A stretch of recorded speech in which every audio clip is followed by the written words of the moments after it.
جیسے ہر بندہ کوشش کر رہا ہے کہ ہم اپنا ملک اسپیشلی جو بلونگ کرتے ہیں پاکستان سے، انڈیا سے، بنگلہ دیش سے، نیپال سے، ہر بندہ چاہتا ہے کہ ہم اپنا ملک چھوڑ دیں، ہم اپنا ملک سے موو کریں اور ایک بہتر مستقبل کے لیے بہتر ملک میں شفٹ ہو جائیں۔ تو یہ کافی سارے لوگوں کا کنسرن رہتا ہے۔ میں آلموسٹ 12 سال سے میں باہر ہوں اپنا ملک چھوڑ کے، تو آئی مین 30 آئی واز 18، میں 18 سال کی ایج میں اپنا ملک چھوڑ کے چلا گیا تھا، اور میں مور دین 30 کنٹریز میں ٹریول کر چکا ہوں، مور دین 5 کنٹریز میں فزیکلی رہ چکا ہوں۔ میں جرمنی میں بھی رہ چکا ہوں، ناروے میں بھی رہ چکا ہوں، ابھی میں انگلینڈ میں موجود ہوں، سویڈن میں بھی جا چکا ہوں، لوگوں سے انفارمیشن کلیکٹ کی ہے، سعودیہ میں بھی انفارمیشن کلیکٹ کی ہے، کافی خود پرسنلی دبئی میں بھی رہ چکا ہوں۔ تو میرا کافی سارا ایکسپیرینس ہے، اور جب آپ کسی کنٹری میں وزٹ کرتے ہو تو آپ کا صرف وہ ایز اے وزٹر ایکسپیرینس ہوتا ہے، ویز اے فزیکل نہیں ہوتا۔ تو جب آپ موو پراپرلی رہتے ہو تو آپ کا فل ایکسپیرینس ہو جاتا ہے، ٹھیک ہے۔ ویسے ابھی میں اگر جرمنی کو یو کے سے کمپیئر کروں نا، تو یہ مجھے کافی سارے لوگ کویسچن کر رہے ہوتے کہ ہمیں بتائیں کہ جرمنی بہتر ہے یو کے بہتر ہے ان ٹرم آف امیگریشن، ٹھیک ہے۔ تو ان دونوں کا بہت سارا پراسپیکٹس ہے۔ کچھ لوگوں کا جو مائنڈ سیٹ ہوتا ہے وہ پیسہ کمانا ہوتا ہے، کچھ لوگوں کا یہ ہوتا ہے کہ ہم لانگ ٹرم سٹیبل ہو جائیں، ہمیں ایک اچھی فیملی لائف سٹائل مل جائیں، اور ہم ادھر یہ ڈیپینڈ کرتے ہیں۔ کچھ لوگ جرمنی میں رہ کے بھی سیٹل نہیں ہوتے کیونکہ لینگویج کی بیریئر کی وجہ سے، اور جو یو کے میں آتے ہیں، یو کے ایک بہت ٹف کنٹری ہے، یہاں پہ بزنس اپورچونیٹی اور یہاں پہ جاب اپورچونیٹی، یو کے بہت فیمس ملک ہے، اسپیشلی لندن، کیونکہ پوری دنیا سے یہاں پہ لوگ آتے ہیں، یہاں پہ پڑھتے ہیں، یہاں پہ ایجوکیشن کرتے ہیں، اینڈ دی اینڈ وہ یہاں پہ سارے ہی یہاں پہ سیٹل ہونا چاہتے ہیں۔ سو اس ٹرم میں آپ کے پاس یو کے میں اپورچونیٹیز کم ہو جاتی ہے سیٹلمنٹ کے لیے، تو یہ ہے۔ چلو آج میں آپ کو اس چیز میں دونوں میں آپ کو ساتھ کمپیئر کروں گا۔ یہ اگر ویڈیو آپ اینڈ تک دیکھیں گے، یہ ویڈیو آپ کے لیے کافی ساری بینیفیشیل ہو سکتی ہے۔ اس کا ریزن یہ ہے کہ کافی عرصہ میں جرمنی میں رہ چکا ہوں اور کافی زیادہ ایریا میں ٹائم یو کے رہ چکا ہوں۔ اچھا، سٹارٹ کرتے ہیں اسٹوڈنٹ ویزا سے۔ اگر آپ یو کے میں اسٹوڈنٹ ویزے پہ آتے ہیں تو آپ کی فیس ہوتی ہے ماسٹر میں منیمم 12,000 پاؤنڈ، اور ویزا ملا کے آپ کے رفلی تقریباً 15,000 پاؤنڈ خرچ آ جاتا ہے، جو پاکستانی رفلی 45 to 50 لاکھ کاسٹ آ جاتی ہے۔ اس کے علاوہ بات کی جائے پارٹ ٹائم جابس کی، تو پارٹ ٹائم جابس جو ہے یو کے میں اتنا ایزیلی نہیں مل جاتے ہیں، بٹ پارٹ ٹائم جاب سے آپ یہاں پہ اپنا سروائیول کر سکتے ہیں، اور وہ فیسیں آپ کور نہیں کر سکتے۔ اگر آپ فیسز کور کرتے ہیں، جیسے کافی لوکیشن اینڈ جو ایلیگل وے پہ چلے جاتے ہیں، تو بعد میں ان سے ڈگری نہیں ہوتی، یا تو ان کی ڈگری مس ہو جاتی ہیں، یا وہ اسائنمنٹ پیسوں پہ بناتے ہیں، اور ان دی اینڈ ان کے پاس کوئی سکلز نہیں ہوتے، کوئی سکلز ان کے پاس نہیں ہوتے، اور اس کو جو 2 سال کا جاب سرچ ویزا جس کو PSW کہا جاتا ہے وہ مل جاتا ہے، ٹھیک ہے۔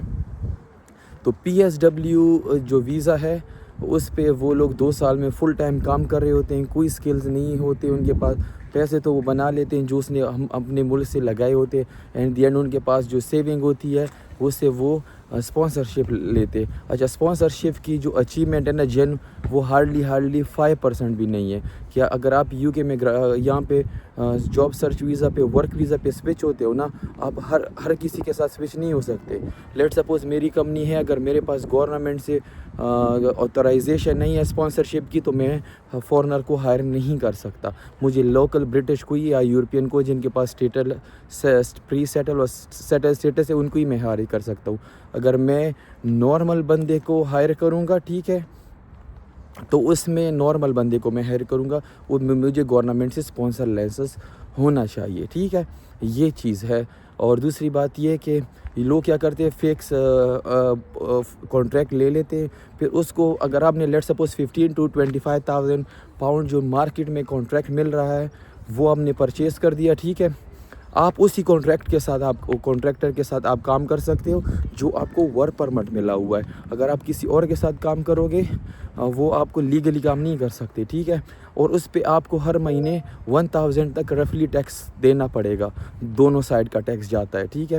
آپ کا 1,000 وہ خرچہ ہو گیا، اس کے علاوہ آپ کا 500 روم کا رینٹ ہو گیا، اس کے علاوہ 500 آپ کا ٹرانسپورٹ، کھانے پینے کا ڈفرینٹ چیزوں کا خرچہ، تو 2,000 پاؤنڈ آپ نے ہر حال میں کمانا ہے۔ آپ نے اگر 2,000 پاؤنڈ کما لیا اور وہ کیا نام ہے وہ اس کے بعد آپ زیرو پہ آ گئے ہو. اینڈ دی اینڈ اگر آپ نے 5 سال یہ پورا پے رول چلایا, وہ کمپنی ختم نہیں ہوئی, اس نے آپ کو نکالا نہیں, پھر آپ کا ILR ہو سکتا ہے. یہ بہت بڑا رسک ہے, اور 5 سال ہیں, 5 مہینے نہیں ہے. تو جو بھی یہ چیز ڈیسیجن لیتے ہیں سوچ کے لیں, ٹھیک ہے. تو یہ ہے, یہ اگر جینون ہو تو آپ کو وہ ویزا بھی فری ملتا ہے, آپ کا کوئی خرچہ اس پہ نہیں آتا. چلو یہ تھی میں نے UK کی جو آپ کے سچویشن بتائی. ابھی میں جرمنی کی بتا دوں. اگر آپ جرمنی میں آتے ہو تو جرمنی میں بھی ابھی 2025 میں جاب مارکیٹ تھوڑا سا ڈاؤن چل رہا ہے, اسپیشلی اسٹوڈنٹس کے لیے. اور کیونکہ اپرچونیٹی کارڈ انہوں نے لانچ کر دیا جس پہ کافی سارے سب سے زیادہ انڈیا کے لوگ آئے, پھر اس کے بعد پاکستانی, بنگلہ دیش, ڈفرینٹ, ابھی عربک, الجیریا, یہ موراکو, یہ لوگ بھی کافی آ رہے ہیں. تو اپرچونیٹی کارڈ پہ کافی لوگوں کی وجہ سے مارکیٹ ڈاؤن ہو گیا. اچھا, جرمنی میں 3 قسم کے ویزے ہیں, UK میں 2 قسم کے, اسٹڈی اور وہ ورک ویزا جس پہ آپ سیٹل ہو سکتے ہو. میرج کا تو میں بات ہی نہیں کرنا چاہتا, وہ تو ہر کنٹری کا سب کو ہی پتہ ہے. اچھا, اس کا جرمنی میں 3 قسم کے. آپ اسٹڈی پہ آتے ہو, آپ نے اسٹڈی کی پبلک یونیورسٹی میں, پرائیویٹ کا بھی آپشن ہے. پرائیویٹ میں آنا صرف پیسے ضائع کرنے والا بات ہے. پرائیویٹ میں آتے ہو تو اس سے بہتر ہے کسی انگلش دوسرے ملک چلے جاؤ, ٹھیک ہے. آپ جرمنی میں آ گئے اسٹڈی ویزا پہ, آپ کی فیس ہوتی ہے جیسے میری فیس ہوتی تھی 226 یورو پر سمیسٹر. آپ کا پورے اسٹیٹ کا ٹرانسپورٹ فری ہے, ٹھیک ہے. آپ کی فیس بھی نہیں ہے. تو پورے آپ کا خرچہ کیا ہے؟ مجھے روم کا رینٹ تھا میرا 270 یورو رینٹ تھا. میرا انشورنس جو تھا مجھ سے, کیونکہ میں پارٹ ٹائم جاب کرتا تھا, اس سے کٹتا تھا. تو میرا صرف 270 یورو رینٹ تھا. میں 20 آورس پر ویک کرتا تھا. میرے 950 یورو میں بناتا تھا. اور میرے سارے خرچے میں لا کے نہ میرے 500 کاسٹ آتی تھی, پھر بھی میرے 400 یورو بچ جاتے تھے. تو اسٹوڈنٹ میں صرف 20, اور میرے پاس فل ٹائم ہوتا تھا کہ میں اسٹڈی کنٹینیو کر سکوں. جب آپ اسٹڈی فنش کر لیتے ہیں, ڈیورنگ اسٹڈی بھی مجھے جو ان سائڈ مجھے منی جاب بھی ملی تھی یونیورسٹی میں, کہ میں نے پروفیسر کے جو مجھے اسائنمنٹ بھیجتے تھے میں لوگوں کو انفارم کرتا تھا کہ یہ سین ہے, تو اس کی بھی مجھے 450 یورو ملتے تھے. تو یہ ہوتی ہے, اس ٹائپ کی بھی آپ کے پاس اپرچونیٹیز ہوتی ہے. آپ کے پاس پیڈ انٹرنشپ کی بھی آفر ہوتے ہیں جو UK میں بہت مشکل سے ملتا ہے نان برٹش نیشنل کو. جب آپ پیڈ انٹرنشپ کرتے ہو اس کے دوران آپ بہت ساری اسکل سیکھ جاتے ہو, اور وہی کمپنی آپ کو ہائر کر لیتی ہے. جب آپ کے پاس انٹرنشپ آ گئی, اس کے بعد آپ نے پیڈ 3-4 مہینے 6 مہینے کام کر لیا, دیٹس اٹ, آپ کی 100% اسکل جاب کنفرم ہے. اچھا, جب جرمنی میں آپ کو اسکل جاب ملتی ہے, آپ کو اسپانسر والا سین وہاں پہ نہیں ہے.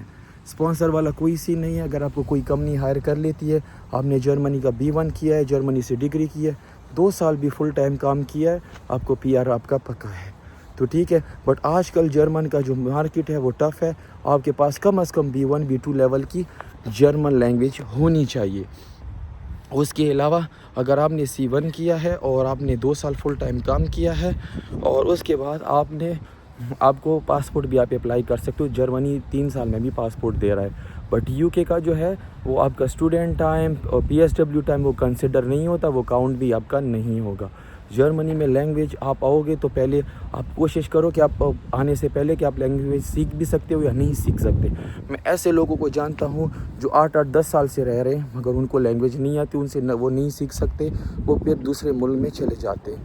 سو بیفور یو موو, آپ پہلے سوچو, پھر آپ اس کے بعد ایک اسٹرانگ ڈیسیجن لو. جرمنی میں اسپاؤس لے کے آنے کے لیے آپ کے 2 سال آپ کے پکے ہیں, ٹھیک ہے, اسپیشلی پاکستان سے. بٹ UK میں آپ 6 مہینے 3 to 6 منتھ میں بھی آپ اپنے اسپاؤس بچوں کو لے کے آ سکتے ہو اگر آپ اسپانسر ویزا پہ ہو. بٹ جرمنی میں ایز اے اسٹوڈنٹ بھی آپ اسپاؤس کو لے کے آ سکتے ہو, بٹ وہ پروسیس بہت لینتھی ہے. تو دونوں کنٹری کے بیسٹ اور گڈ اور پازیٹیو ہے. بٹ اگر ہیلتھ کیئر کی بات کی جائے تو اگر آپ کا پینفل ٹیتھ کا کوئی مسئلہ ہے وہ جرمنی میں وہ بھی کور ہے, اور اپوائنٹمنٹ بھی بہت ایزیلی مل جاتی ہے. بٹ UK میں اپوائنٹمنٹ بالکل بھی نہیں ملے گی. کہ جرمنی میں آپ کو جرمن آتی ہے تو اپوائنٹمنٹ بہت آسانی سے مل جاتی ہے. تو میں نے یہ جو بریفلی آپ کو ویڈیو ڈیٹیل کی ہے نا, یہ میرا پرسنل ایکسپیرینس ہے. آئی ہوپ آپ کو کافی کچھ سمجھ آ چکا ہوگا, اور مزید بھی اگر آپ کچھ پوچھنا چاہتے ہیں کمنٹ میں بتائیں, اور ویڈیو کو زیادہ سے زیادہ شیئر کریں. میرا آسٹریلیا کا بھی پورا ولاگ آنے والا ہے, اور اس کے علاوہ UK کا, جرمنی کا, ناروے کا, سویڈن کا. تو اگر آپ مجھے فالو کرو گے تو میں نے ڈیٹیل سے آپ کے لیے کافی سارے ویڈیوز میں شیئر کرتا رہوں گا.